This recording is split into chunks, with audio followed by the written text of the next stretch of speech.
Hey guys, Tom here from the Investing with Tom YouTube channel. One of the things that I always say when investing in the stock market is to buy stocks that are trading for less than they're currently worth. And one of the obvious questions that comes out of that is how do you actually figure out what a stock is worth? How do you put a value on Apple stock? How do you put a value on Facebook stock? And that's exactly what we're going to dive into today. So we're going to have a look at one of the methods that I use to value businesses. If those businesses are trading at a significant discount to that value, then I go ahead and purchase them, assuming that I really like the business and I think it has good prospects. So let's dive into that. Let's head over to the computer. If you enjoyed today's video and the value that it provides, be sure to hit like and also hit subscribe for future videos. But without further ado, let's get into it. How to value stocks. Alright guys, so we're over on the computer now, and for today's example of a valuation, I'm going to use Apple. So I'm sure you're all familiar with Apple stock. It's currently the largest investment held by Warren Buffett at Berkshire Hathaway in terms of his public holdings. So I thought it'd be a really good example and a company that you'll all be familiar with. So this is going to be an example of how I would actually put a dollar value per share on Apple. And this is a method that I've basically pulled from Phil Town. So you may have seen Phil Town's books, you may have come across Phil Town on YouTube. If you haven't, definitely look him up. But essentially this is the method that he lays out in his first book, Rule 1, and also across his other books, Payback Time and Invested, the book he wrote with his daughter Danielle. So there's a few bits of information we're going to need. So the first one I'm going to grab is earnings per share trailing 12 months, or EPS TTM. So over the previous 4 quarters, how much has Apple actually earned per share? So a place I'm going to use to grab a lot of this information today is actually just Yahoo Finance. So I've got Apple open here on Yahoo Finance, and we'll find quite easily EPS TTM of $11.89. So that's the first figure I'm going to grab, 11.89. The second figure we're going to need is a growth rate. So the way that this valuation is going to work is it's going to forecast the future earnings and the future value of Apple. We're going to assign a certain return that we want to make from this investment, and then sort of work backwards to what we can actually afford to pay for Apple stock today. So part of forecasting and looking forward is making an assumption on what we think Apple's growth rate of earnings is going to look like over the next 10 years. So for this reason, we tend to use this valuation with quite stable companies. This isn't something what you tend to use with a really cyclical business or a extremely fast growing business, just because there's so much room for error. There's obviously still room for error here, but we're going to apply a margin of safety shortly, as you'll see. So in terms of the growth rate, you've basically got 2 options. So you can make your own judgment call on what you think the growth rate is going to be, and that'll obviously come from your research on Apple stock. For today, I'm just going to use what the analyst consensus is for growth rate. So back over to Yahoo Finance for Apple. I'm going to head to analysis, and if I scroll down, we're going to see a forecast growth rate for the next 5 years, just here, of 12% per year. So that's the growth rate I'm going to use today, 12%. Minimum rate of return. So this is the actual rate of return that we want to make on our investment, and I'm going to plug in 15% here. And this is something that is the same number that Phil Town uses as well. It's a rate of return that's much higher than something like an index fund or the S&P 500. So when we invest in individual companies, we're obviously looking to make a higher return than the S&P 500. If I wanted to just make a 7 or 8 or 9% return, I could invest in an index fund and just kind of do that. But when I'm going and picking out individual companies and taking on the risk associated with picking individual companies, I want to get a slightly higher return out of it. So I've gone for 15%. Margin of safety, we're going to go with 50%. So once I actually figure out what I think Apple is worth, we're only going to buy Apple if it gets to 50% of what I think it's worth. That offers a big margin of safety, a lot of protection. If I can buy a dollar for 50 cents, that gives me very limited downside, and it also gives me a lot of upside. So the main sort of consensus out there in the investment world and in plenty of other areas of life as well is that if you want to make a higher return, you have to take a lot of risk. in value investing, we take exactly the opposite approach. So the bigger the margin of safety you can get, the less risk there actually is, and the greater return there is. So we're always hunting for that big discount to the true value and a big margin of safety. So that's 50%. The PE ratio, so that's the price to earnings ratio. I've done a video on this in the past if you want to go and look at that.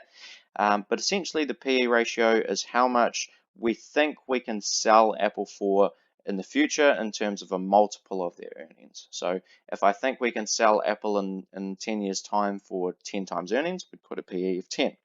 And I find that there's sort of two approaches we can take here as well. So the first approach that Phil Town recommends is just using 2 times the growth rate. So that would be, in this case, a 24 PE. Obviously, a lot of companies won't trade at that higher PE, or they may even trade at a lower PE than 2 times the growth rate. But that's a good starting point if you're not too sure which PE ratio to use. For Apple, I know that they actually trade slightly lower than 2 times the growth rate. So I'm going to head over to MSN Money, and this is going to actually be a really good place to pull up some historic PE ratios for Apple.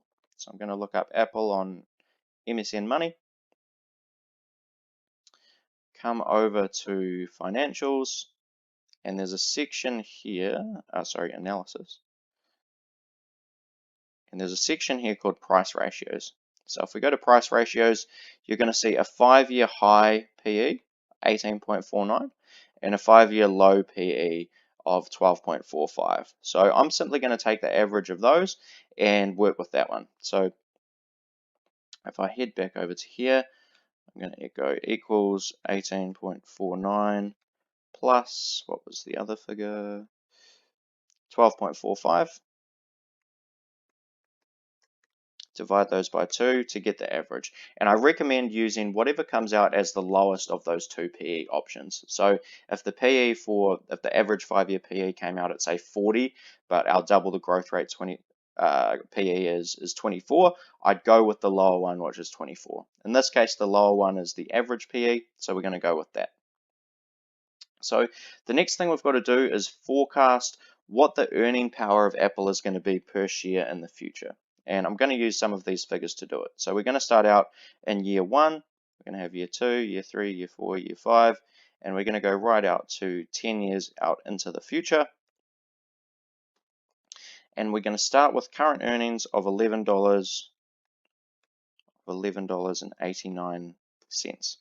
And what we need to do is we're going to grow these earnings out for the next 10 years. So this one is so in year 2, we're going to have $11.89, but we're also going to have 12% increase in earnings. And I'm just going to lock that value in as well. So the next year, if earnings grow at 12%, we're going to have $13.31 in earnings. And I can pull this straight across for the rest of the 10 years.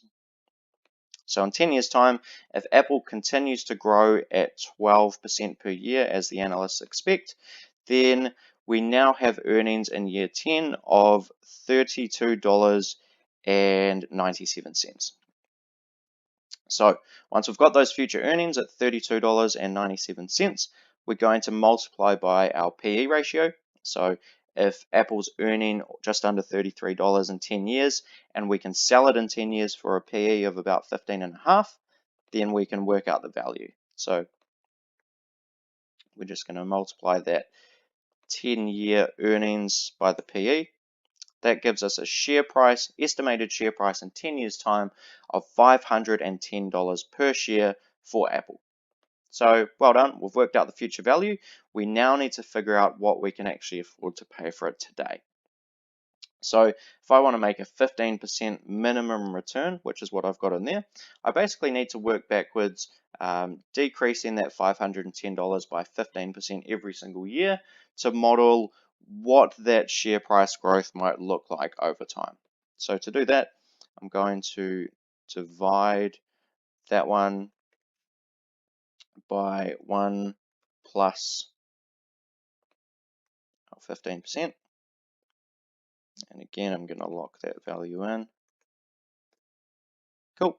So if we work back 1 year, 15%, we go down to 443, and I can work all the way back to year 1, and we get a fair value today for Apple of $145. So that is a very quick valuation of Apple. $145 per share looks like a fair value based on the current earnings and the current growth rate of Apple. $145. But stick around for the last couple of minutes of this video. So as value investors, we never buy shares of companies at a fair price. We want to apply a margin of safety. Up here, I've got a 50% margin of safety, quite a big one. So I'm going to apply that. And that's telling me that a buy price with a big margin of safety, a big fat margin of safety, where you can expect to earn much higher than 15% returns, is $72.50. If it ever got to that price, I would be loading up at $72.50. I may move into Apple at a slightly higher price than that just because it is so stable, and I am very confident that Apple's going to grow and continue to do well over time. But that's a quick valuation on Apple. I really hope you've enjoyed the video. If you did, be sure to hit like and subscribe for future videos. But that's all from me today, and I hope you have a great day wherever you are out there. Cheers.